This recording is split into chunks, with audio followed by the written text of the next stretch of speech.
is I and you are the same, we are together, and I salute the divinity within you. It is Namaste. my pleasure and privilege to welcome you all to understand and learn about the oldest culture and faith of the world. Sanatan Dharma, now the given name is Hindu faith, for Sanatan Dharma,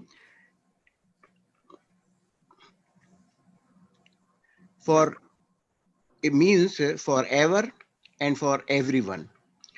The ways to live a productive and peaceful life. It is a work of deep research and experience of wise saints. Today, our speaker, Mr. Rakesh, has a good knowledge and study of Hindu faith. He has a great passion to aware, educate the fellow people to live a good life. I would like to explain uh, our wind flyer. This is not of any type ism, because in flyer it was Hinduism. It is faith, and these principles are not for Hindus, but it is for everyone. So this is just I want to explain. Now I will invite Rakesh ji to join us. Thank you, Rakesh ji. Namaste. Namaste, everyone.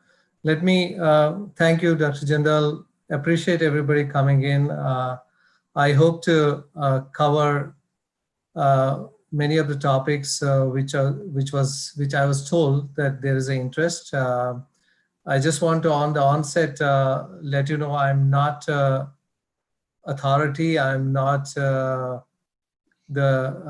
philosopher. I am a student of our faith, and I continue to learn with the interaction of all of you, as well as our own faith followers. So I would love to share what I know and how we our teachings tell us. But feel free to jot down your questions. Towards the end, we have some time to answer those questions. But let me just start with sharing the screen, and then we can get into the presentation. Okay, can you all see the screen?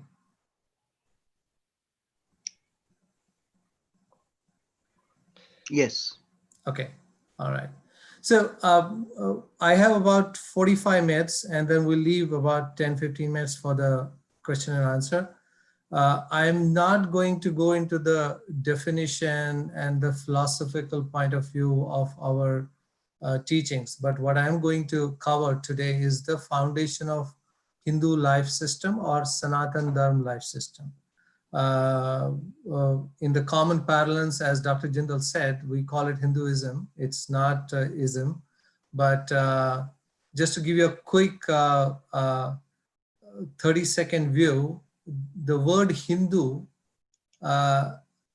is nowhere in our scriptures or in our Vedic scriptures. That word does not exist. It's strange that we, all of us, including the faith followers of Sanatan Dharma, use this term. But this term came from when Persians came into India or Indian region, and they invaded from Afghanistan down to the northern part of India. So there is a Sindhu river which goes from Afghanistan into parts of Pakistan and then into the sea. And that Sindhu river, Persian language, they pronounce S with H. The sound, the phonetics is H. So they used to call everybody around that region as the region of Hindu region. And then when Portuguese and Britishers came in, they kind of structured that term and called everybody the people of Hindu culture. And then it built, the connotation built around it, and then this everybody now calls this faith as Hindu faith or Hinduism. But the real name of the faith or real essence of the faith is Sanatan Dharma. So we are not going to get into that. That's a session for a separate day. But what I'm going to cover is how does it define our life system? What are the original Vedic teachings, which is the origin of Hindu or Sanatan Dharma faith?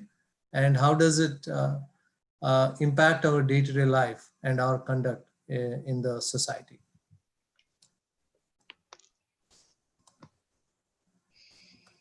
Okay, so let me just start with few terms which you probably have heard, and a lot of people use them in different ways.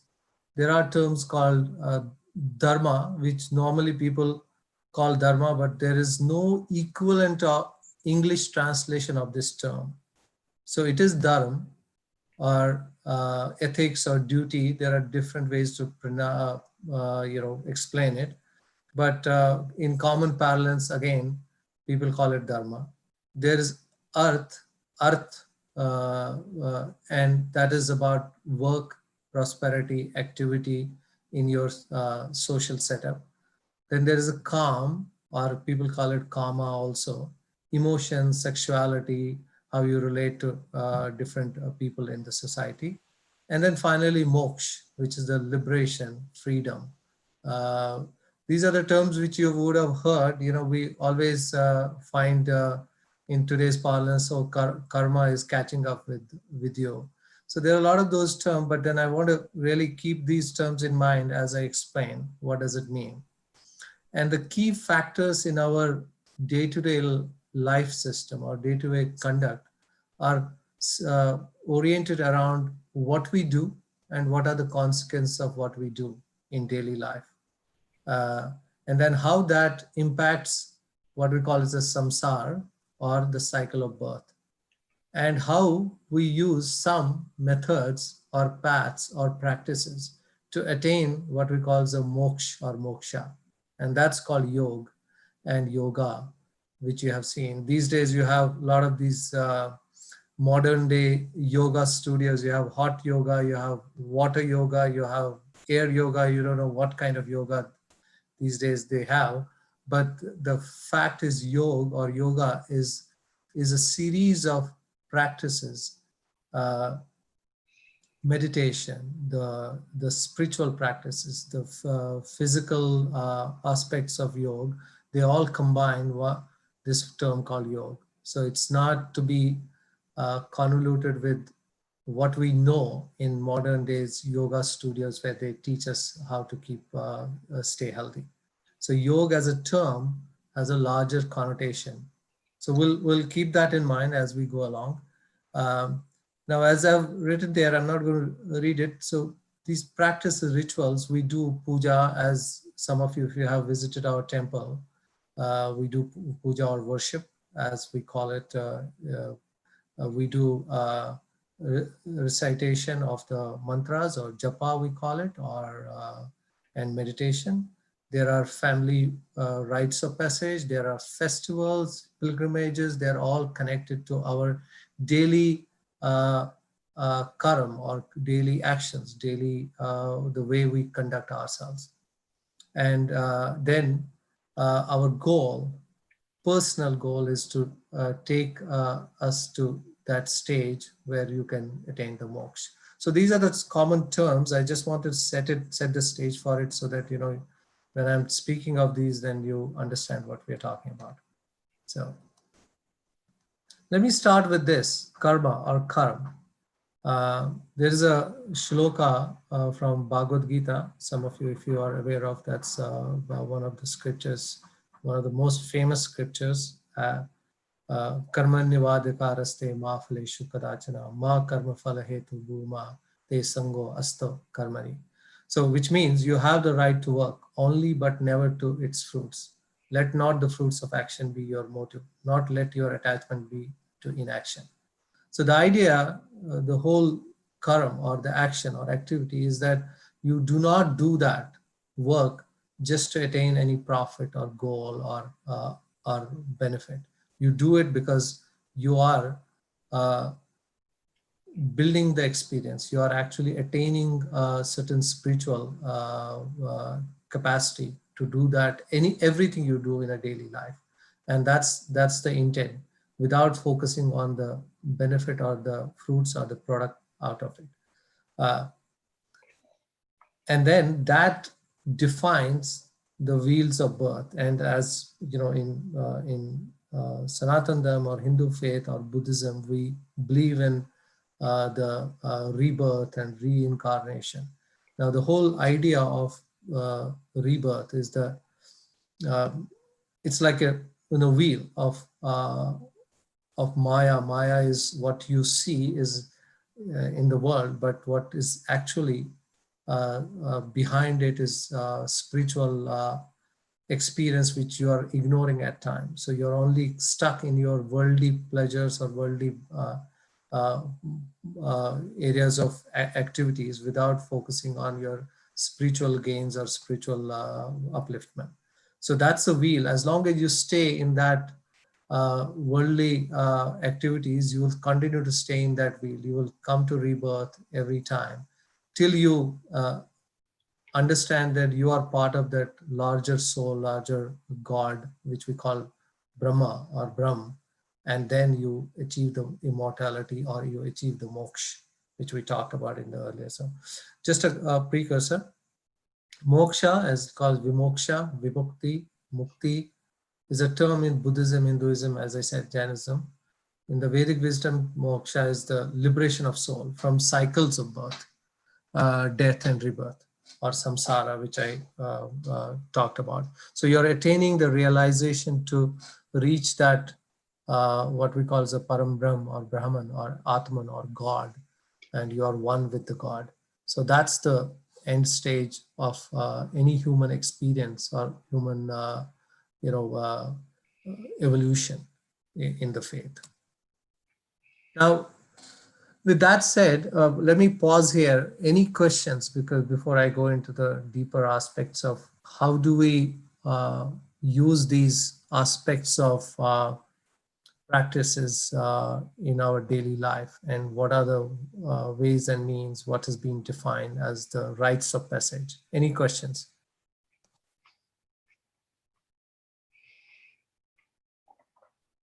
Okay. So if you can think of any questions, please keep it written and we can go into that later stage. Okay. So while we kind of defined what's the real purpose of a human life as per the Hindu Dharma or the Sanatan Dharma, what are the different ways or paths to that salvation, to that moksha? So there are definitely, they are defined into 4 ways. There's a karma yoga or karma yoga, which is where you do your duties to your yourself, to your family, to your community, to your country, to the larger world or nature. So what are those activities you do on a day-to-day basis in your life? So there are a lot of people who you will see, and there's another factor in our Sanatan Dharma is that you are, even if I don't go to temple for 5 months, 6 months, but I continue to, do my personal devotion and experience in the way I attain my day-to-day activities, in the way I manage myself in the society, in the way I fulfill my duties towards my family, towards my children, towards the society, towards the community. We have a common term that when somebody passes away, we actually name that person. We say he was a great karma yogi. He always, even though he may not have done a lot of worship at the temple, he may not have done a lot of pilgrimages, but he was so pure at heart. He continued to contribute to the society at large. So that's karma yoga. That's one way of attaining that moksha. The other is bhakti yoga, where there's a devotion, complete devotion to God, with what we call as a divine love. So a lot of people, they focus, their entire life goes into devotion to the God. And that's another path.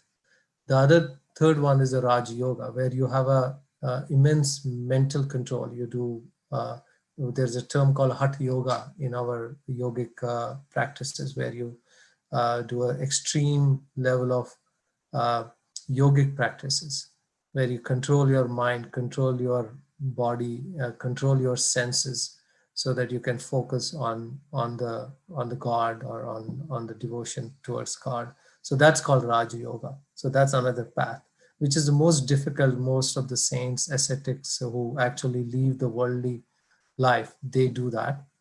And then fourth is the Janana Yoga, the yoga of knowledge or wisdom. The people who get into the understanding of the Vedic teachings, understanding of our scriptures, interpreting those scriptures, teaching those scriptures, they actually follow those scriptures.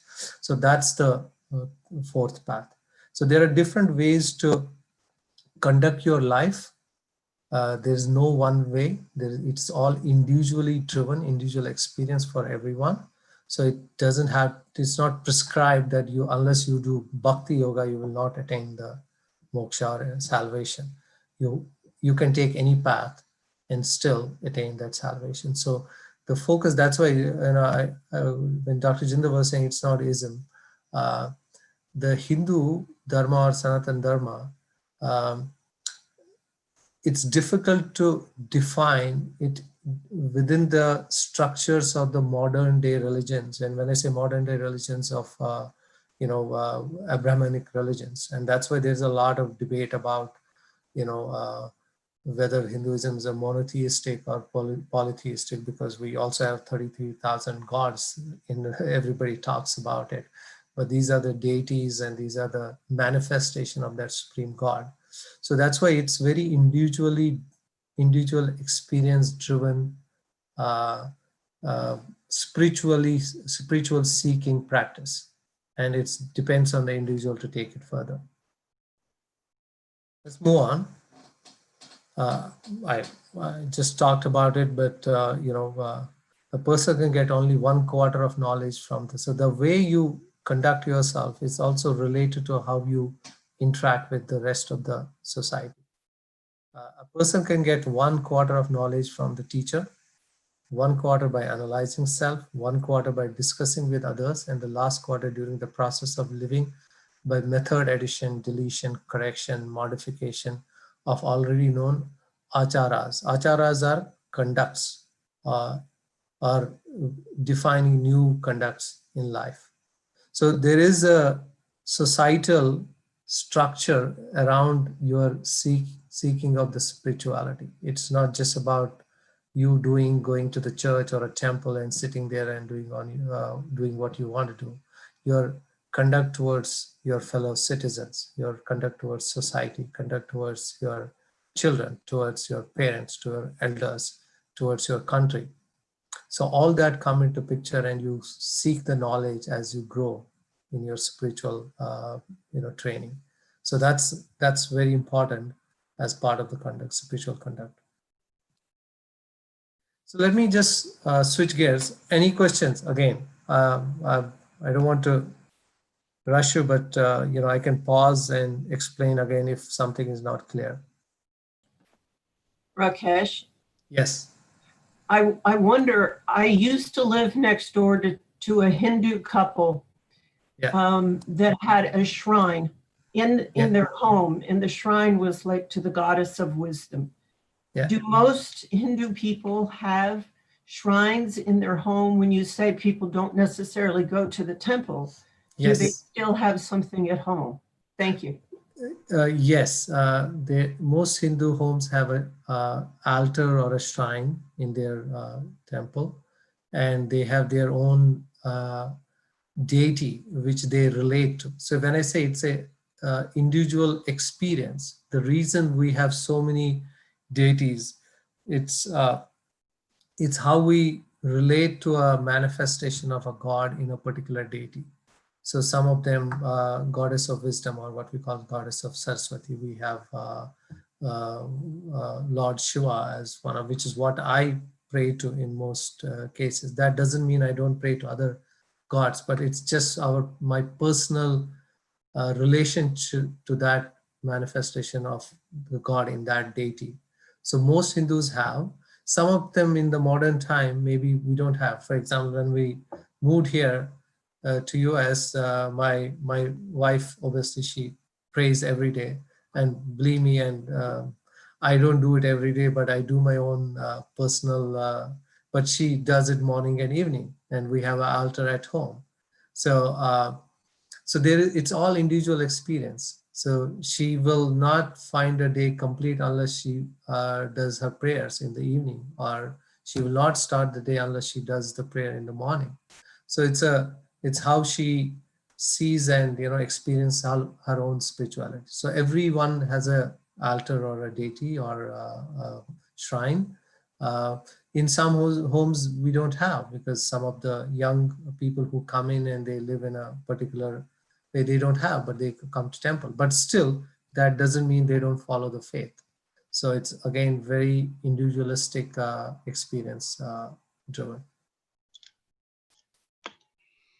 Okay, so let me move to the so how do you, we talked about a lot of this, how do you conduct yourself and all that, but then again the question arises that when you are from an early stage of your life, you have a student life, you get into a household, and you actually reach a middle age, and then finally the later part of your life, how different it is. So there is a stages of life system in the society, not strictly followed in the modern times, because that now working age, even in the United States, if you see it, most people would in the past probably think of retiring at 65. Now some because of the way the economy and the needs have risen, we work till we are even 70 or late 70s also, or 80s.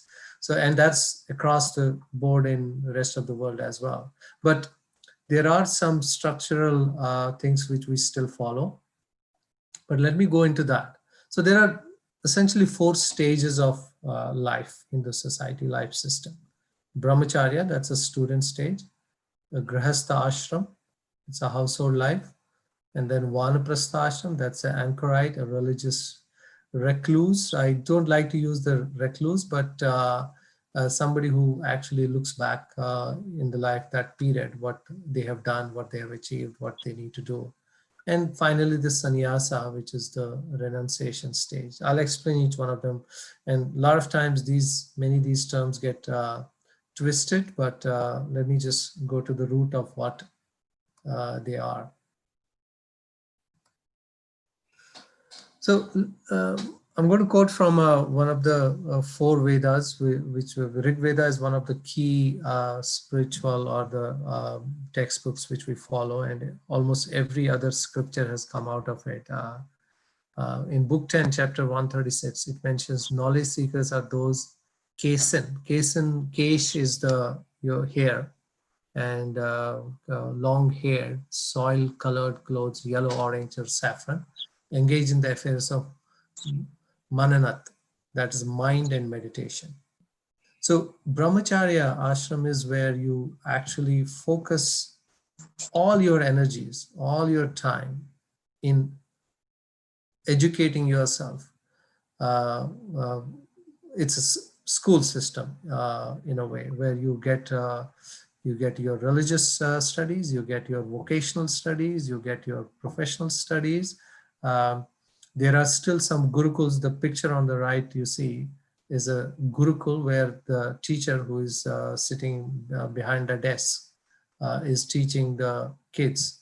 And this is the place where he teaches. It's his own school, or a ashram we call it, where the kids, the people, they live with this teacher in that ashram for a period of between 12 to 24 years. That is how the old school system worked in most part of India and the surrounding areas where Hindu faith flourished.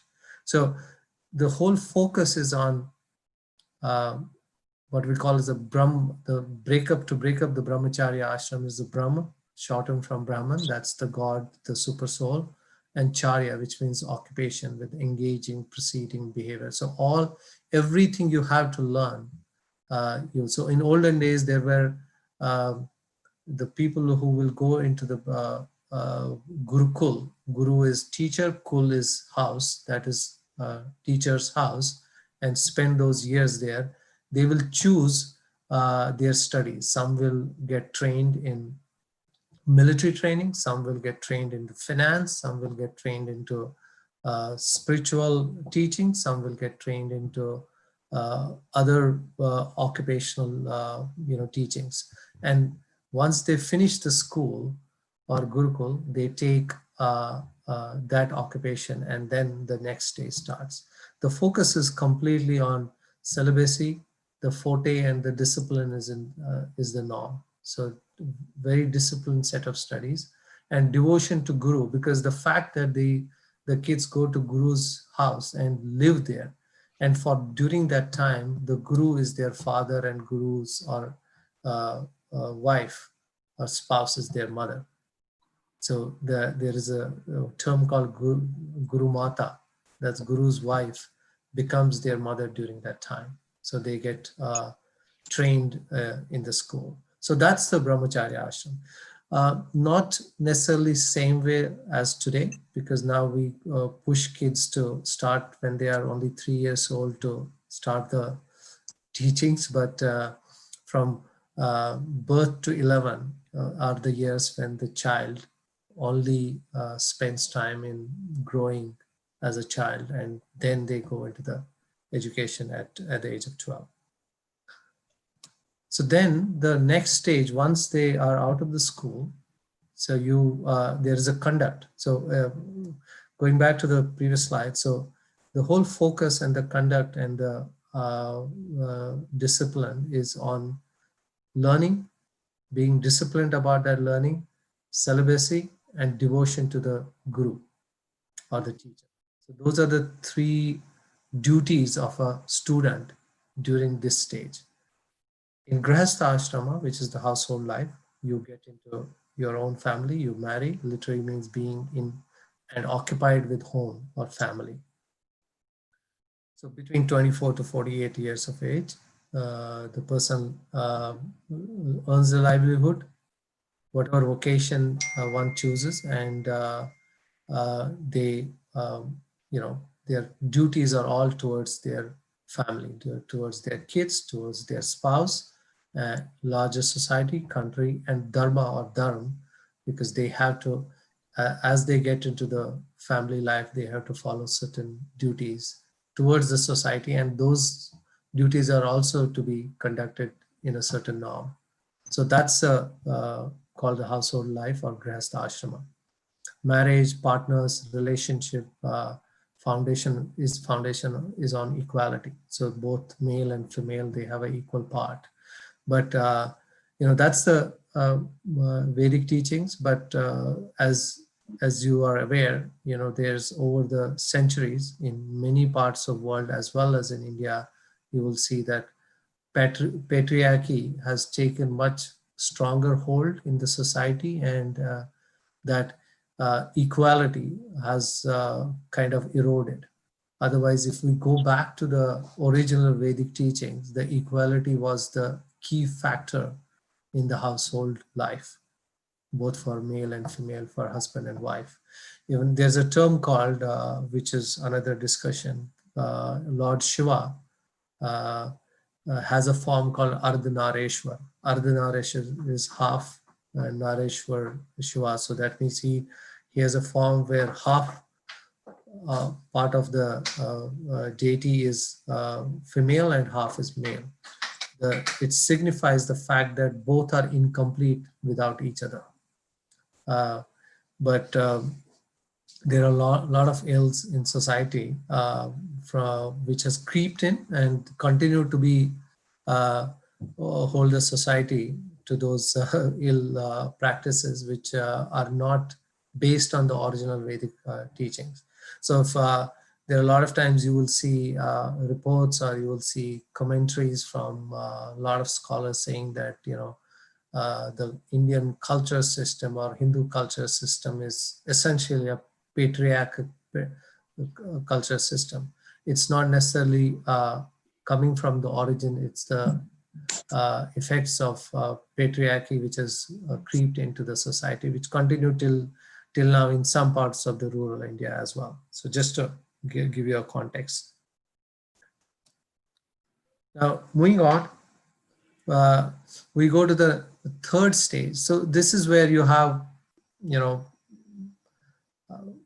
your duties towards your family. Your kids have grown up, they have gone their own, stages of life. You have done your duties towards society, towards your relationships, towards your spouse, and you look back at your life and kind of contemplate how you have performed, how you have done your duties. And that's what it's more of an adult education, where that's where you get much more interaction with spiritual seekers. You kind of do more rituals, and you do a lot of seeking of knowledge from the masters, and along with your wife or yourself, so they are not separate again. And Vanaprastha is one prasth. One is the forest, giving up worldly life, and prasth is the first word of prasthan. So you're going towards the forest, or you're giving up worldly life and focusing on your spirituality. In this stage of life, people kind of retire usually from worldly attachments, lead a life of contemplation, meditation, and the idea is to move away from material world, move away from oh, I need a bigger house, I need a better car, I need another pair of shoes. All those factors lose meaning when you reach that stage. So that's the Vanaprastha ashram. And finally, sannyasa. And a lot of people misrepresent this term or this stage. Sannyasa doesn't mean that you just leave everything and go to Himalayas and start doing the very hard practices. Sannyasa means that the purification of everything. It comes from the word Sanskrit nyasa, means purification, and sannyasa is purification of everything. It's a different ways to put it together. It's composite word of sam, and which means together, and ni, which means down, and asa from root as means to throw. So you're putting down everything and focusing on your practices. This also means that your total detachment from the worldly pleasures. So where you only consume what is necessary for subsistence. So this is another ill which has creeped into the modern society, where your consumerism or consumption of the nature or the resources is so much that we are eroding nature itself from what it can offer us. And that's why at this stage of life, the Vedic teachings tell us to only use what is necessary for subsistence of your body. You don't need large wardrobe of clothes. You need probably a set of 4 or 5 clothes. You don't need a large car. You don't need a big 7-bedroom house or so those are the things which come into the picture, and no one is actually encouraged to go into this stage unless one has gone through one's natural impulse. So there are, that's where, if you go back to the wheel of life, the rebirth. So if you haven't conducted yourself from the Brahmacharya stage to grahast to Vanpas to this stage in a way you're supposed to do, you may not go into this stage with the same intent, and you continue to get back into the birth and continue to get into that cycle. the whole focus, that's why I started off the conversation with that, the wheel of birth will continue till you focus only on your material life activities than your spiritual activity of your life or of your upliftment. So that's why it's not mandatory. Nobody is asked to do it, but and by the way, there are very few people who actually go to this stage, because not many people reach that, conduct themselves, throughout their life in the way they are supposed to. Again, that's nothing wrong. They're not, seen to be, they're not the right followers of the faith, but that's again focusing on the individual experience. If they continue to grow in their spirituality, great. If they don't, then this is understood that they will, in the next birth, they will continue that cycle. So that's the idea. Let me pause here. And any questions? Because before we go into the few other practices, rites and rituals. Are there centers in the United States that facilitate the daily life of an ascetic, as there are for Christian monks, where they lead a cloistered life? Is it akin to that? There are not many in United States. There may be some masters who have their own ashrams set up in the United States, but there are far and few. But there are many of these schools and these ashrams, we call them, where people go in the later part of their life or even early part of their life and run their life as an ascetic or focused on the devotion towards the God. But I don't know of any many of them. There are few, but they are mostly focused on the individual masters. They have built those ashrams and their own interpretation of the teachings they teach to the individuals there. If that answers your question. Yes, thank you. All right. Okay. So, any other questions? It's a important stage before we get into. Please feel free to. I would like to ask a question, and it has to do with the images that you gave us. The image of the family with the woman holding a child had what looked like a fire in front of her. And then in the next one or two, there was another fire that the gentlemen were seated around. I wonder what the significance might be. Not that one.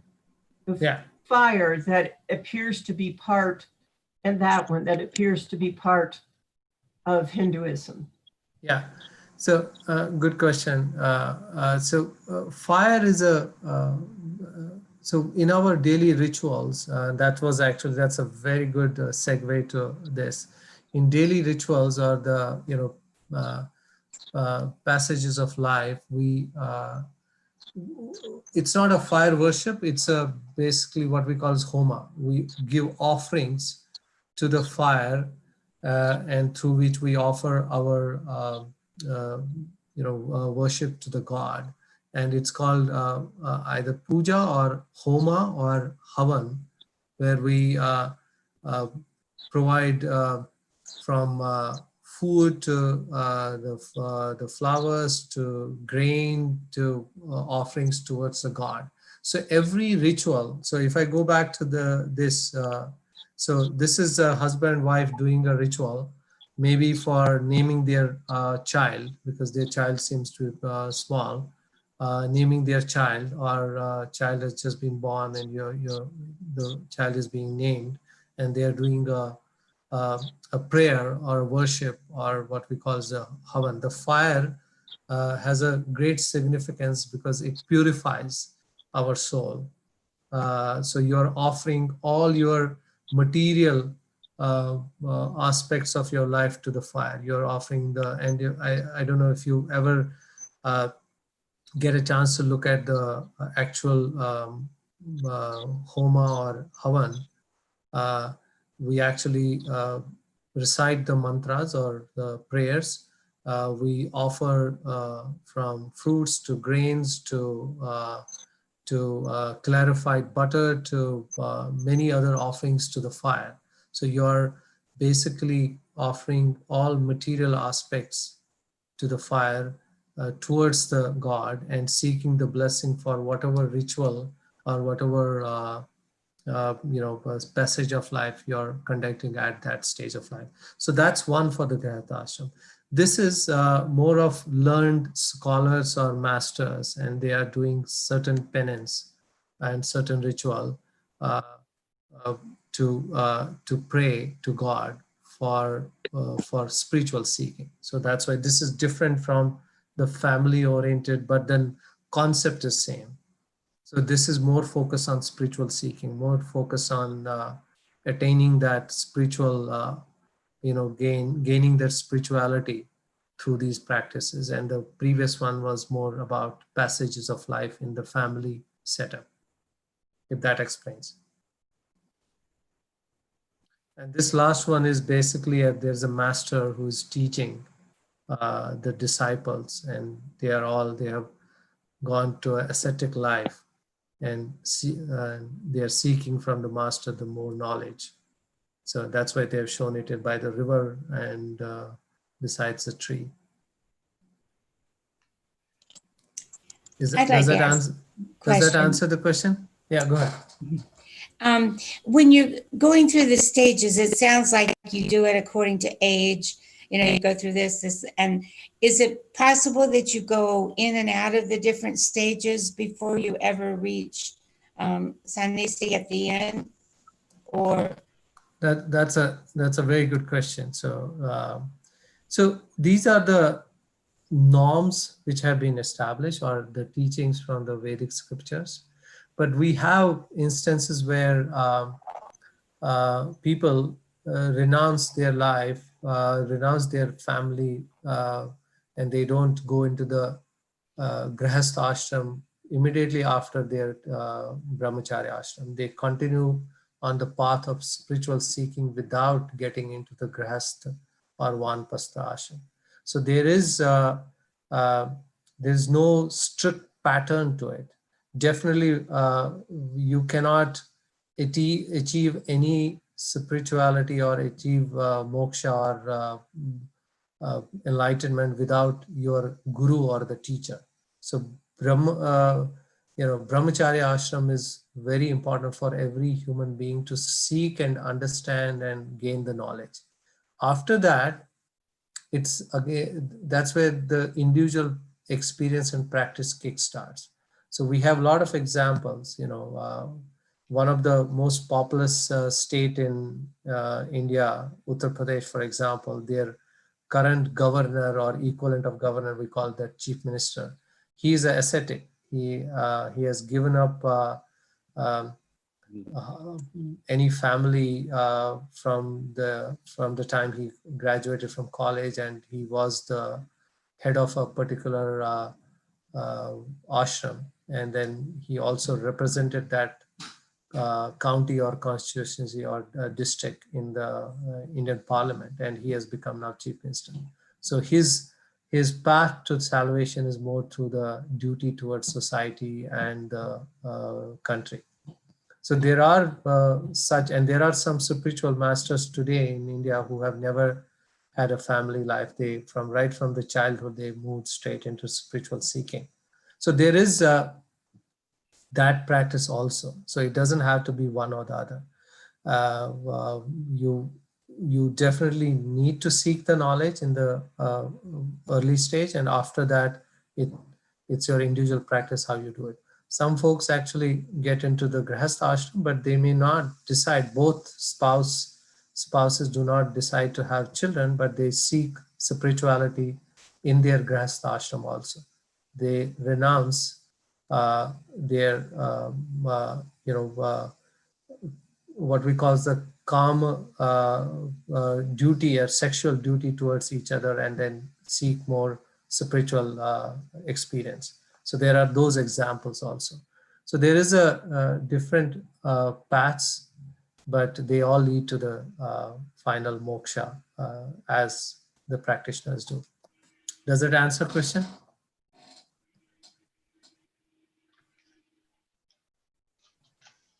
Okay.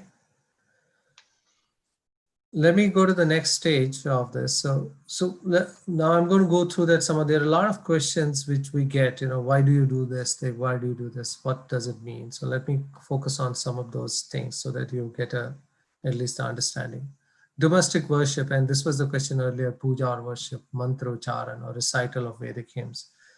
Home is a place where most Hindus conduct their worship during dawn and dusk on most days. I gave you my example of my wife. She does it every day. From that point of view, I'm not as good as her, but she does it every day, morning and evenings. And home, we have an altar, she does it. For the vast majority of Hindus, it's important, the religious path or bhakti or devotion to personal God. When I say personal God, again, same thing, who you relate to, which deity you relate to. Puja is called worship. There are a range of things which we do. And even at some key days and dates in the year, we do same fire, if I may call it fire ritual. We do a fire ritual where we give offerings to the god. And some, perform the dedicated ceremonies every single day to their shrine. And there are various rituals at various stages of life. For example, today was my daughter's birthday, and we did ritual and worship at home. So every birthday in family, we do that. So that's different stages of life. We do it, there's a ritual for if our ancestors, during a month in a year where we observe and give offerings to all our ancestors who have passed away. So we do a ritual and we remember them through our worship. And then there are festivals, pilgrimages, and ceremonies.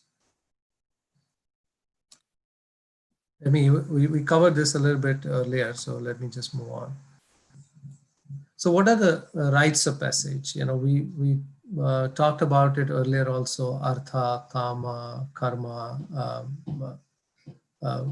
So I will go to some of the scriptures, how these things came about. A lot of people say, oh, do you have, for example, in most Brahmanic religions, you have religious spiritual book, Holy Bible or Holy Quran, or, there are other, Zoroastrians have their own book, or Jewish faith has their own, books. So where did it come from? The most of our scriptures have come from two ways. One is called Shruti and other is called Smriti. Shruti is a spoken word and Smriti is the remembered. Smriti is that you're remembered. So masters who spoke to their disciples and they started codifying these Vedic scriptures, and the earliest or the oldest archaeological proof of our scriptures have come from somewhere in the ruins of Harappa and Mohenjo-daro Valley in Western Pakistan, today's Western Pakistan. And there have been writings and stone tablets where Vedic scriptures were written. And that was about 700 before Christ era. So from that time, and then around 300 BC before Christ era, they were actually written on the book form, and and there in those there are detailed version of Samaskaras or the conducts, which are again through Smritis and Graha Sutras. How do you conduct yourself in the Graha is the home, sutras is what are the various rituals in home. And there are in general 16 to 18 Samaskaras, that means different conducts or Hindu rites of passage. So let me go through that just to give you a context.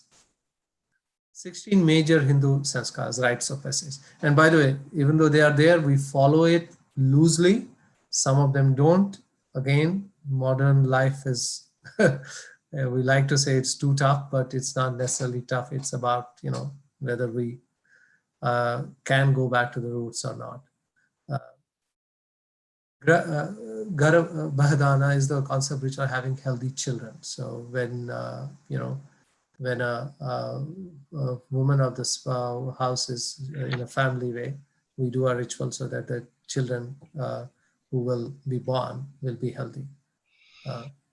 There's a fertilization ritual performed in the 3rd month of pregnancy, so that again, for the safety of fetus. And this is akin to some of the modern medicine, if you look at it, because, what is allowed to eat, what's not allowed to eat, how do you, manage your pregnancy during the next 6 months. So that's very important. And as the 3rd month, fetus is pretty much at a heartbeat is there, and then you have to start managing your body, which actually helps the fetus to be healthy. So that's the rationale behind it. Then Simanta Nayana, this is it's a penultimate month of pregnancy for safe and assured delivery of the baby. Now, I'm not a doctor, but my wife is a doctor, so I have learned a few things from her. As probably all of you, wonderful ladies, you know that 8th month of the pregnancy is always very sensitive, critical, or crucial month. And you have to be very, very careful. So that's this again is the penultimate month where you are assured of delivery of the baby, safe delivery of the baby. Then there's a Jat Karma of the serving of newborn. On the occasion prayer is observed, because when they are born, so how the baby is born, how prayer is observed for goddesses, so that goddess keeps them safe. And then once the baby is born, Namakarna is the name. Nam is name, Karna is, you're giving name to the baby. So you give the name to the baby. And by the way, in ancient times, and even, for example, when I was born, on my birth certificate, it was child of my mother's name was there. My name was not there. Today, you have to name your child before you can create a birth certificate, or get the county to give you a birth certificate. So, but this was observed 11 days after the birth. This gives a new name and identity to the child. So, then there is a Niskramana, is the act of taking 4th-month-old child out of the first time into the open, to under the sun, and it's again the same. Loosely, I ran this with my wife. I said, does it have a rationale to the modern medicine? And she kind of said, yes, many of these, if not everything, has a very clear, rationale to what we also in the modern medicine tell new mothers or pregnant mothers to observe. So these are rituals though, but I think there's a scientific background or a rationale behind it. And then Anaprastha, it's a 6th month. And as again, we know, you start giving actual solid food to the child at the age of 6 months. And we still observe it. I know when my kids were born, we started giving them solid food at the month of 6th, and we did this Anaprastha ceremony. And then there is a haircut, first haircut to the child, Choda Karma or Shanta Karma. So where you are basically cutting the hair and then so that they grow the new hair. And then there is a ear piercing ritual. These days, it's mostly girls who have their ear pierced. but in ancient times, both boys and girls will pierce their ear. And then the most important is the Yagnopavitam or the Upanayam. Again, there's a misconception and a lot of times our Vedic teachings get twisted. So lot of so there is it's a separate discussion. A lot of kids who want to go into the spiritual side of their vocation were called Brahmins. So there's a caste system which you probably have heard in India. The caste system was not written in stone. It was not that if I was a Brahmin and my son will also become a Brahmin. It was the vocation a child takes, and they go into that vocation and they do what they call the thread ceremony. Thread ceremony is a thread. I have a thread ceremony where you do it somewhere in the age of 9, before age 11, before you go to the Gurukul or Brahmacharya Ashram, as we have just talked about. So it's a thread ceremony. There's a lot background behind it, but I'm just going to focus on the rituals to give you a view of it. So that's then the next one is where the child initiated into study when you are going to the school. I remember when I was a child, at least vaguely I remember there was some kind of a worship puja at our home when first time I went to a school. So we do that today also. It's called Guru Graha because you are going to the school. Or Guru is again teacher, Graha is a house. So you go to the Gurukul or Hermitage study.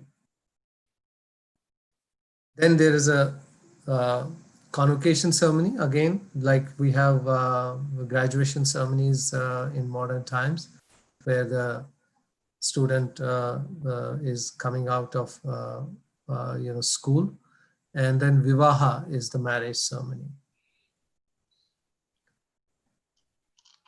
So there is the next one, Avasthadana or Vivaha Agni Parigraha. It's a Vivaha ceremony, and these are two combined together. So on the day of, as you probably have heard, Indian marriages go on for a week. That's one of the reasons, because there are multiple ceremonies we do. And then Treta Agni Sangraha is basically, if you look at the wedding gift registry in modern times, you actually, all the friends and family and relationships, they actually they create a wedding gift registry and you gift it to them. It's essentially you're telling them, okay, here's our gift, and you now live your life as a couple. And that's what this particular ceremony is also about. And then there's the Antyeshti. There's the final rites of passage, funeral rites. So that's performed. That's the last one. Any questions? I know I went through in a breeze, and each one has a lot of detail in it. We don't have time today, but I just wanted to give you an overview of these ceremonies, how Hindu life goes through the various passages of their life and their growth. Any questions before we get into the next? How much time do I have? I hope I'm not going above time. Hassan, do we still have time?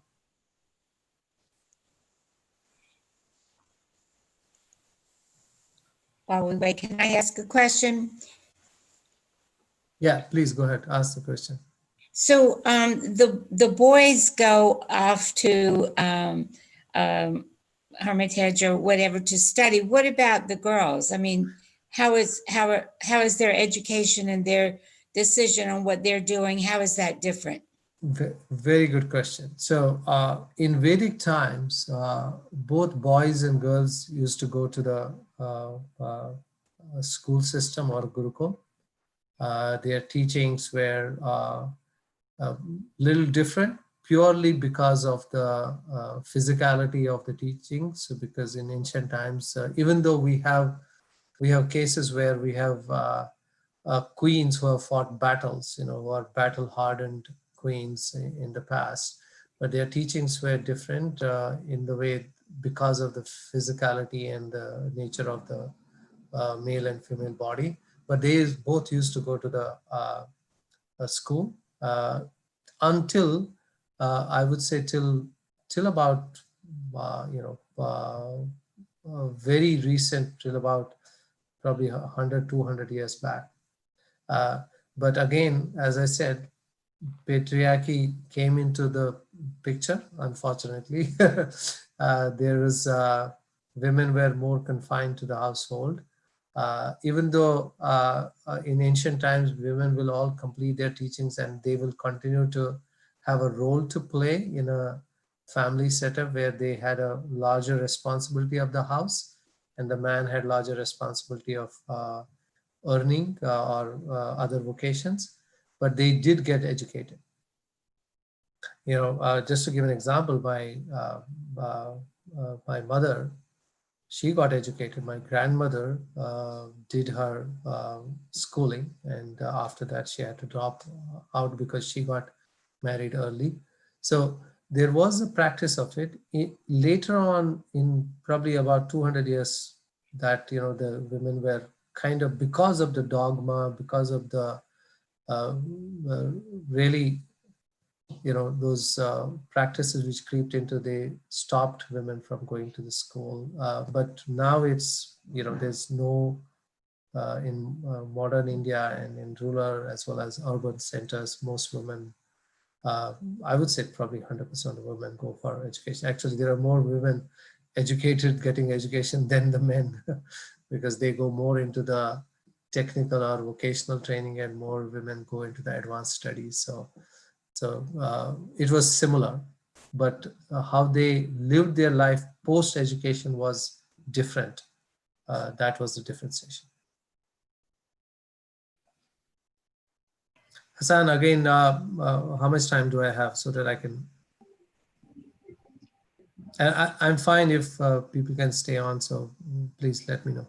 Yeah, I don't think we have a time limit. I don't know. I don't know whether Hassan is still on or not, but just keep going through your slides. Okay. We'll work All on right.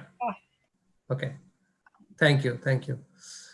So let's go through a few of the things. I have collected 7, and I get these questions from a lot of interactions I have. Why do we light lamp? Unfortunately, a lot of us will do it so intuitively, and we don't go into the background and essence of it. But I thought I will collect some of the facts and details so that I can explain. Yeah, in every Hindu home, there's a lamp, and lamp is basically, you would have seen, we call it diya also. It's a container in the shape of almost like a heart-shaped container of essentially a earthen container, and we burn clarified butter in it, what we call as a ghee. So the reason we burn it, the light symbolizes knowledge and darkness, ignorance. So you are, you're removing the darkness. And Lord is the knowledge principle, Chaitanya. Chaitanya is mind, and you want to really enlighten your mind. Who is the source? It illuminates your knowledge, hence light is worshipped as the Lord himself. So light is worshipped. Why not, some people say, okay, then why not? Actually, I got this question from my kids, and that's why I put it there. Why not light a bulb or tube light? Why do we have to go to the extent of putting clarified butter in a container, put and light it and, make a mess? The reason is the oil and ghee in the lamp symbolizes our vasanas. Vasanas is our,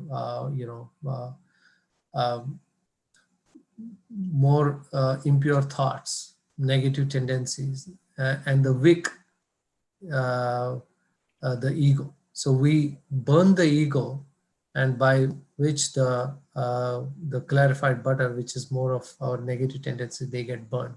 So that's the essence. When lit by spiritual knowledge, the vasanas get slowly exhausted and ego. So if you see if you ever see in a temple, there are some of these lamps, or they are completely extinguished, and the container, the butter, clarified butter, is all dried up. So basically it perishes. Flame of the lamp always burn upwards. Similarly, we should acquire such knowledge as to take us up towards the higher ideals. That's the essence. Day-to-day routines, why do we have prayer room? Most Hindu have a prayer room, a lamp is lit. Because we conduct so many spiritual practices, prayer room and altar, it becomes a central master room in our home. We do japa as a repetition of Lord's name, or mantra, we call it, meditation, reading of scriptures, devotion, singing, different ways, special worship on occasion of, I talked about birthdays, anniversaries, festivals. So prayer room becomes the fulcrum of our home. And we are the occupants, and that's the master room of there's a Lord resides, and we are only the occupants. So it's just to signify, even though we call it our home, it's essentially everything belongs to God, and we are just occupants of this for a temporary period of our life. And so let me move on to the next. Why do we do Namaste? Dr. Jindal started with Namaste, and he gave a little bit of primer about it. But let me go into a little bit of it. Hindus greet each other. We greeted with folded hands. Two palms are placed together in front of chest and head bows while saying the word Namaste. This greeting is for all people younger than us. We actually, Dr. Jindal is older than me, and he's much more experienced and knowledgeable than me. But I'm grateful whenever he meets me, he says Namaste to me as well. So it is not for younger or older. We say Namaste to everyone who we meet, whether irrespective of age, friends, strangers, everybody. It could be just casual or formal greeting or cultural convention, but there are certain meanings to it. It essentially means I bow to you. So because we see God or super soul in every human being. So you are essentially Namah Asta, your Namaste, you are saying Namah can also be interpreted as Namah, not mine. It has a spiritual significance of negating or reducing one's ego in the presence of another. Because if I am saying Namaste to you and I see God in you, so I am nobody in front of you. So that's why I say Namaste. You are all prevailing, because every living being has an essence of God. Every life force, divinity, the self or Lord in me is the same in all. So essentially, I'm paying obeisance to soul in the other. So that's the reason behind Namaste. Day-to-day routines. Why do we prostrate before parents and elders? We are not physically doing this. If we were in a place where I would have come in, since again I'll give our example. Dr. Jindal is very elder to me. I will bow down and touch his feet to get his blessings, because he's older, he's knowledgeable, he's much more experienced. So that's why elders teach us noble souls by touching their feet. Elder in turn blesses us by placing his or her hand on our heads. So that's so if you see somebody in the temple, there are younger ones, they go and touch the feet of elders. That is to take blessing, or what we call the Ashirvada, or good wishes from elders. And it makes us humble, with humility we invoke the good wishes from elders. All right, so next one, why do we wear marks, tilak? It's a very common question I get, and I have to you know, share a story with you before I get into the conversation. When I first moved to US way back, I think 20 years back, I used to live in Dallas, and I opened an office of my own in one of the business centers in Dallas, and that business center was owned by a very nice, wonderful gentleman, you know, Texan, typical Texan with a cowboy hat. And we used to talk a lot. He was obviously elderly to me at that time. So he asked me one question, you know, and I was young, and obviously when you're young, you tend to, you know, be a little brash, and you know, make jokes. So he asked me, why do your women wear tilak? So my immediate answer in my own humor said, you know, we used to do target practice. So he was very horrified, and he did say that, oh, how can you do that? And then I had to explain to him, it's not that. So it's a very, very common question I get. But let me go into the reasons behind it. And tilak, we put it on both men and women, although a lot of men don't do it. A lot of women also don't do it now, you know, but it invokes the feeling of sanctity in the wearer and others. It's recognized as religious mark. In general, that's the general view. But the essence is it covers the spot between the eyebrows, which is known as Ajna chakra in the language of yoga. There are, if any one of you are interested, you should, there's a Netflix series, Kundalini. It's running in Netflix right now. You should see that documentary. It's how you invoke different energy centers in your body, which are called chakras, to attain the illuminated spirituality, which the highest chakra sits on in between your eyebrows, which is called Ajna chakra and language. So that's a memory and thinking and illumination. So the idea of those days, my father still uses the you know, special you know, saffron or sandalwood or you know,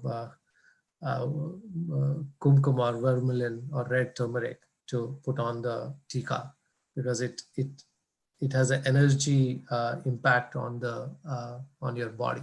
The entire body emanates energy in the form of electromagnetic waves, and they are all centered around this subtle spot between eyebrows. And there are medicinal values, there have been experiments, but beyond that, just the practice is yogic practice. The people wear it in different color, chandan, kumkum, kesar. People also use ash, that's bhasma, holy ash, is the ash from Homa, the sacrificial fire. You know, we talked about how we do the fire ceremony. The ash from that, after the fire is done, we put it on our forehead, and along with ghee or clarified butter. Bhasma also, which is ash, means that by which sins are destroyed and God is remembered. So Ba implied Bharatasanam, to destroy, and Sma implies Samaranam, to remember. So that's why we put on tilak. That's a Vedic background towards it. But you know, obviously, you know, it has been used by pop stars to rock stars to everybody for fashion statement as well. But this is the real background. So this is another thing which I get with, I used to get a lot of argument with my kids. So I don't know whether you have observed it, but it is true. Maybe not you haven't observed it because you're not continuously in touch in a household with kids, but we don't touch books with our feet. Because knowledge is sacred and divine, so we have to respect it. And we don't even keep books right next to our feet. But in ancient Indian, every subject, academic or spiritual, was considered divine and taught by the guru. So we talked about Gurukula, or the teacher's house where kids will go. So any knowledge coming out in the form of book or in the form of any scriptures, it was supposed to be divine, and that's why we don't touch our feet with to the books. And that's the reason we do it today also. Somebody asked a question that about goddess of wisdom. Saraswati is the goddess of wisdom and knowledge. So any book represents the goddess of knowledge, and that's why we give it the same respect as we would give to the goddess. Any book, for that matter, any whether it's a book of science, physics, chemistry, scriptures, it doesn't matter. So that's another thing which you will see in a day-to-day life. Finally, I think this is the most recognized symbol of Hindu faith or Sanatana Dharma, Om. Om is one of the most chanted sound systems, and most yoga centers and even modern spiritual centers, they have used it or repurposed it.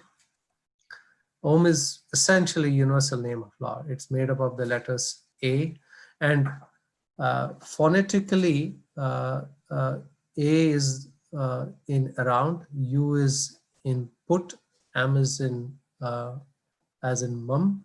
Phonetically, the sound emerging from vocal cords starting from the base of the throat as A, with the coming together of the lips, U is formed, and when the lips are closed, all sounds end in M.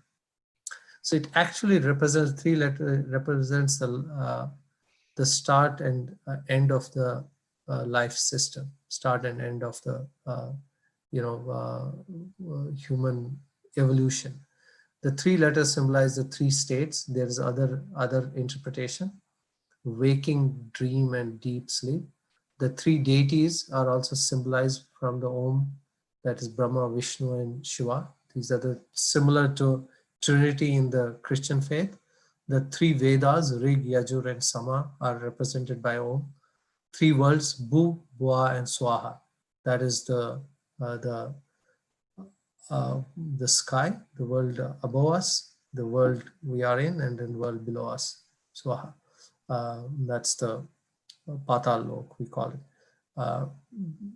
Om is also called the Pranava, that means that symbol or sound by which the Lord is praised. Essence of Vedas are in the Om. So essentially Om symbolizes everything. There is a lot of literature and a lot of, I can actually spend 1 hour on this particular concept alone, but suffice to say it's a very important symbol, and there's a deep meaning behind it. And there has been a lot of experiments on the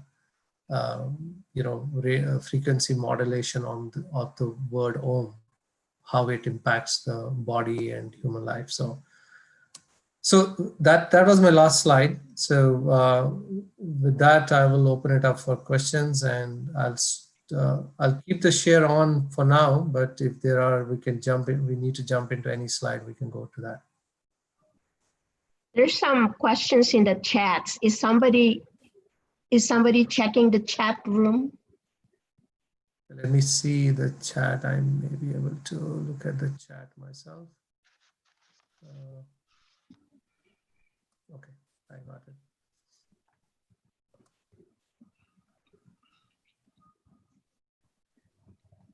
Yeah, so there was a question about, do you go and out of the stages and maybe never getting sannyasa impacts? I answered that question. Is there any, did my answer suffice, or do you have any follow-up question on that?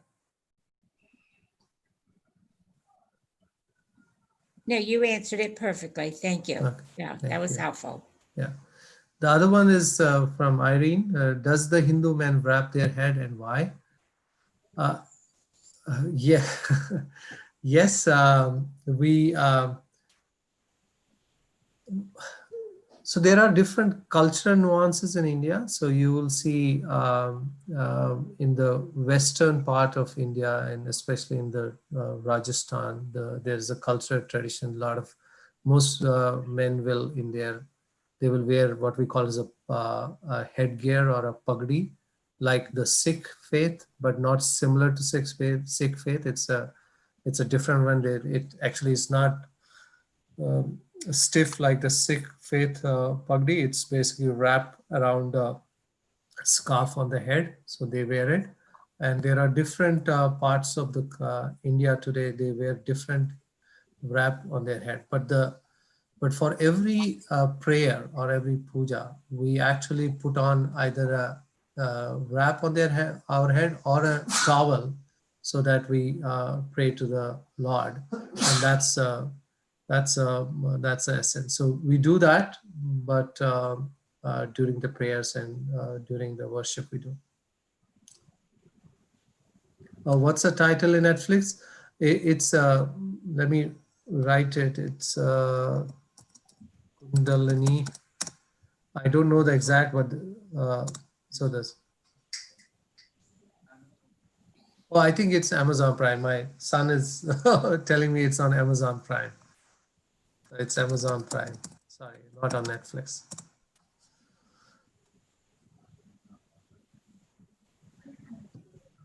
Any more questions? So when they reach 70 and over, you're saying that they are in the retirement age and they renounce everything, and what is their activity? I mean, like here, you're 70, but you're still active and some are still working. Yeah. So are they in isolation? I don't understand exactly when you reach that age. I did say, you're right, in modern time, that's hardly possible because a lot of people are still working. But it's also, I also said that it's not prescribed that you reach that age and then you renounce. So it's not prescribed for everybody. You have to have first inclination to, and again, I also said it's renunciation doesn't mean you just pick yourself and go to the Himalayas or in some cave and start doing penance. That it also doesn't mean that. Renunciation means that you focus all your energy into spiritual learning and spiritual seeking. You only consume what is necessary for your subsistence of your body. You give up all other material needs, bigger houses, better cars, more clothes, more, So, and focus your energy and time on spiritual seeking and towards the, worship of God. So that's called renunciation.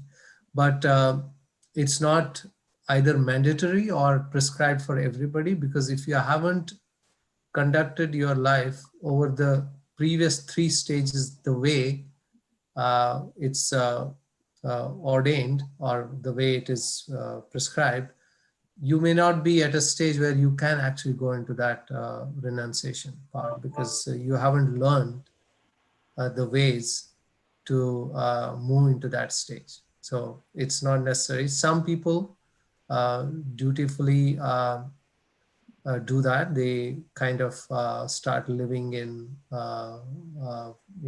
hermitage or ashram or the places of worship, and they do the renunciation or the spiritual seeking there. Does that clarify? A little. So if you are not in India, let's say in another country, like say you're here, and do you still follow that that particular stage of your life?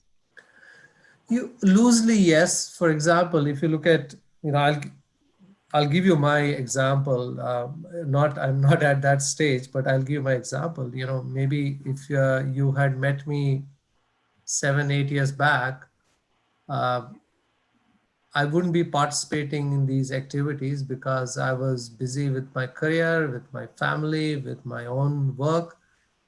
So it was only when and it so happened that when I was around 45, I started getting interested in understanding and learning about more and more about faith and about spiritual seeking. And by virtue of that, I collected the information, started practicing a few things. So not everybody does it. Some people who have an inclination, they do it.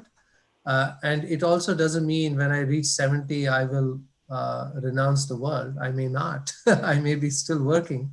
So that's why I said in the beginning, it's all individual, experience driven. Some follow it intuitively because they are inclined from the early, young age in religious practices, and they are inclined in spirituality, and they follow the faith, and they can do it. But many do not. So irrespective, even if you are in India. So even if you are in India, I would say many do not follow it strictly. So it's irrespective. And again, in the United States, somebody had asked a question earlier that are there any centers where you could go? And in the beginning, when I was saying that your home is as good a center for seeking spirituality as its temple or any other place, what really helps is that if you go to a center, there is some very evolved spiritual master who can guide you, then it becomes much more easier to follow the path. So that's a it's a obviously modern life is different than what it used to be. In the ancient times, people will follow it almost intuitively uh, when they reach different stages of life. So to stay on that same subject, is it maybe a preparation for rebirth? And does it have anything to do with being concerned about being reborn to a higher caste? I know it is. See, again, that's a convoluted interpretation of caste system itself. So there is the rebirth is not about, oh, you are into a better caste system and then you continue to go up and then you get moksha or you get salvation. Rebirth is all about that you are continuously in that cycle on the wheel of rebirth till you evolve out of it and focus purely on the spiritual seeking. And you may be your vocation may be in the military service or in the business or in the spiritual studies, religious studies. It doesn't matter what vocation you have or what, by that virtue, what caste you are born in. The seeker is driven by how they evolve and experience and practice their conduct over the various stages of life, so that they can actually attain the salvation or meet that what we call as a super soul, Brahman, which I talked about. So it's not about rebirth into a better caste or better life. So it's much more driven by the what you have done in this life, and if it is sufficient to take you out of that cycle of birth and you reach the salvation, or you come back and continue that cycle, irrespective of what vocation, caste you are in. And as Dr. Jindal said, and we know it from anthropologically, if I was, if I believe and if you believe in the rebirth, and if I'm born to um, Caucasian parents in the next life, and they happen to be from a Christian faith, so I will grow in that Christian faith. So for Hindu, life system is not for one religion or one particular. So that's why I said on the onset, you cannot possibly define or put a definition of what Hindu or a Sanatan Dham dharma is through the modern religious structures, because in the modern religion there's a very clear guideline, there's a clear viewpoint, there's a prophet driven, there is a message of God, given that. And compared to that, Sanatan Dharma is our individual experience, spiritual seeking. It is not, so there could be somebody following a Christian faith strictly and still without knowing it, attaining spiritual evolution to the level they can, if I was to evaluate, or if a master has to evaluate their life, they will say, oh, this person really is ready for salvation, So that's the essence. It doesn't really matter where you're born, or which caste or which vocation you have. Thanks. I have a three-part question. Yes. One is, do you observe confession? Like in the Roman Catholic, they go Yes. to a cubicle and confess and they get their penance. And number two is matchmaking still observed and practiced until now, this 21st century? And the third question is, in marriage, if a Hindu marries a non-Hindu, does the non-Hindu need to convert before they get married? Let me start with the last one. So if, as I said, if a Hindu marries a non-Hindu, you don't have to get converted. So it doesn't matter, because you're focused on your individual experience of spiritual seeking. If let's say my son or my daughter get married to a person who has been born or followed a different faith, or has do not follow any faith, we may do the ceremonies by Hindu rites for marriage, but there is no in the Christian faith, there's a baptism, and you actually get ordained into the Christian faith. There is no such ceremony. And also it doesn't matter, because you're from a different faith or different background. You haven't gone through those 16 life, passages of life. But once you get into the marriage, it's up to the two partners to follow their own spiritual seeking. We have interfaith marriages in India, where the husband continues to follow his faith, and the wife continues to follow their faith without any conflicts. So I think it's not necessary for the conversion. That's one. The other question was, remind me, the second one, sorry. The second one was matching. Matching, yes. Are still practiced and observed, or? Oh yeah, it's still observed. Essentially, in most rural areas in India, it's still observed, and it's not frowned upon. For example, where I was born relatively in the modern times and in urban area, and many of my friends did not go to the arranged marriage, but I went to the arranged marriage. So it was a typical matchmaking. So it's still followed, and it's still practiced. What was the first one? Sorry, I have to ask you to repeat. Confession. Now, see, I think confession, again, it's obviously Catholicism has a certain structures, and there is a confession, and then you seek the pardon, and from the Father, that practice is there.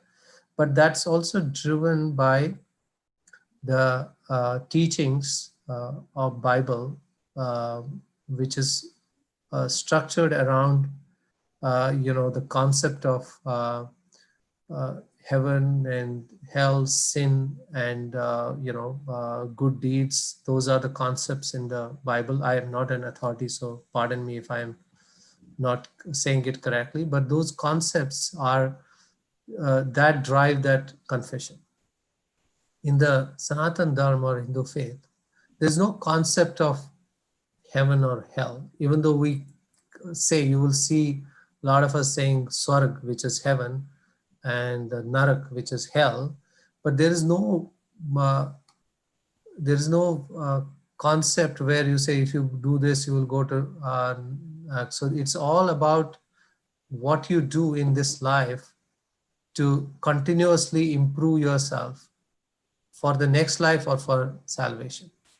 So if you are in the modern parlance, if you have lied and you have done thievery or you have done whatever, blasphemy or other things, you will come back as a rebirth and continuously go into that cycle of birth. If you are done doing better deeds, it's all about how you attain the salvation. So there's no one, none of us, we go to the temple and seek the pujari who you probably have seen in the temple who conducts the puja and sit in front of him or her and do the confession. So that concept is not there because it's driven from a different philosophical point of view in the Christian faith, but not in the Hindu faith.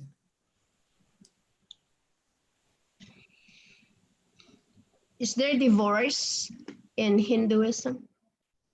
There's no divorce in Hinduism, but there are divorces Hindus have. So there's no concept of, for that matter, actually no religion has a, if I'm right, there's no religion which has a practice of divorce written in their scriptures or if I'm right, at least not in Hindu, but there's no divorce. But yeah, in modern life, we have a lot of divorces happening because obviously of various individual differences and practices and everything else. But there's nothing in the, we say actually janam janmantar ka saath. That means if two people get married, they get married for multiple births. So janam janmantar, that is this life and next life and next life, we are getting married.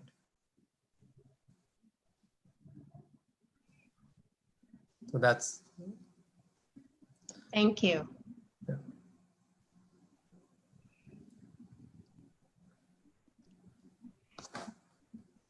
So is there a church or a temple here in Columbus? Yeah, there is on the Hyatt's Road, there's a Bharati Hindu temple. That's the biggest temple we have in Powell, Hyatt's Road in Powell. It's probably the largest. There are many others smaller temple, and there is one more big temple towards the airport. It's a Swaminarayan temple.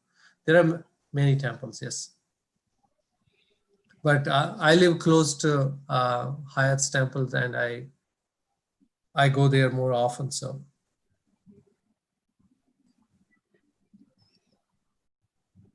I remember I was invited to a festival at a temple in Dublin.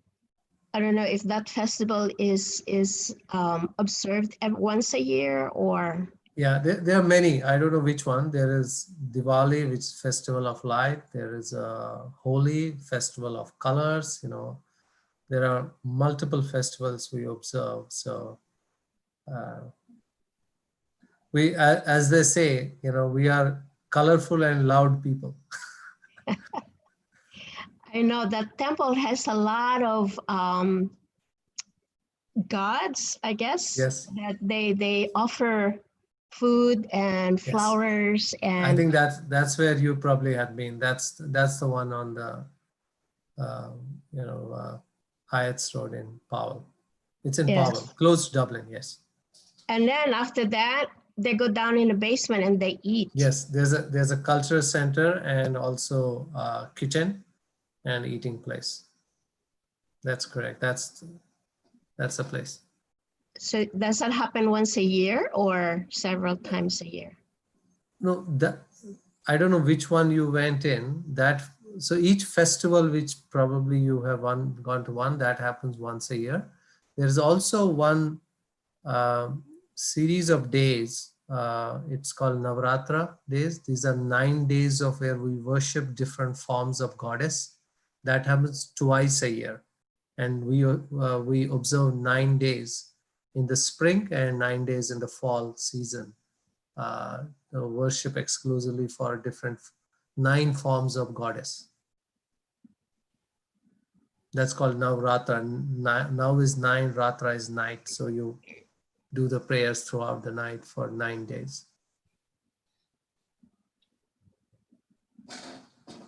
Well, it certainly wouldn't be a house of faith without food. Yeah, absolutely. Yes, I mean, no matter what faith you look at, it's usually around food at some point in time. So Absolutely. I'm That's correct. glad to see that you guys partake also. That's correct. I am going to need to leave the meeting, and this has been fascinating. Thank you so much for sharing all this important information. This has been great. You're most welcome. Most welcome. May I take a few minutes? Yeah, sure, Dr. Jindal, please. Thank you very much. I was asking. Oh, yes. Actually, what we have learned today, and we have learned from books, and we have seen the practicing our forefathers, and that is called sanskar. That is a Sanskrit word, but it means character, our customs, or our DNA. That what nature we get. We get our nature depends on our learning. So what today we have learned, and also we learn from books, from our forefathers, that is our character. And as Rakesh mentioned, that main thing is that the whole world is our family, and that affects our whole life. Most people are very friendly, full of love. That's our character. The thing he mentioned about karma, that is very important. These are activities, and because of that, that is in our mind, we are sincere, we are hardworking. There are good activities, we get reward. There are bad activities, we get punishment. So for rewards, we always do charity, help, support each other. And bad activities, because we get punishment, we don't hurt others. We don't do the crime. Most of the Indians you will find, who follow the Sanatan faith. And the question was of conversion. In Hindu faith, there is no conversion. These are the principles they have dictated. If you follow, you are Hindu. If you don't follow, it is okay. You are by yourself. But for the marriage also, we have couples here who have married different faith. So one go to church and husband goes with her. Then husband goes to temple, she goes to temple. So that is a mutual understanding. That is very important. For temples, we have 11 temples here in the greater Columbus. And we are very fortunate about that. One thing I want to give importance, that in whole scriptures, we have 4 Vedas, 16 Purans and other books. You never find a word rights. You will always find the word duties, responsibilities, responsibilities to your wife, responsibilities to your husband, your duties, these type of things. So that is very important thing to note in Sanatan Dharma, that we have only our duties. We don't have rights. So this is the difference. And that is why there is little conflicts. We don't want to hurt others. We don't want to occupy other people's things or places or territories. So that is the effect of our teaching in the society. Correct. Yeah. So thank you, Dr. Jindal. Appreciate your wisdom always. So with that, if there are no more questions, we can, any closing, Kay, any closing comments? It was my pleasure to, I hope it was helpful and the time well spent. So Thank you very much. It was very helpful. It was very I helpful. learned many things. Yeah, oh, good. I mean, I learned many things as well. It's always interesting to hear about the Hindu faith, Exactly. and I could listen and never learn everything, I'm sure, but it was very good, and thank you very much. Any other comments or? Well, I just want to say thank you again too. I learned a lot. I always feel like I just have this much, and when I come away at the end of the night, I've got this much. So, and I appreciate the movie because I think that's something I'd really like to view, and maybe we can have a conversation about it. thank you. Appreciate.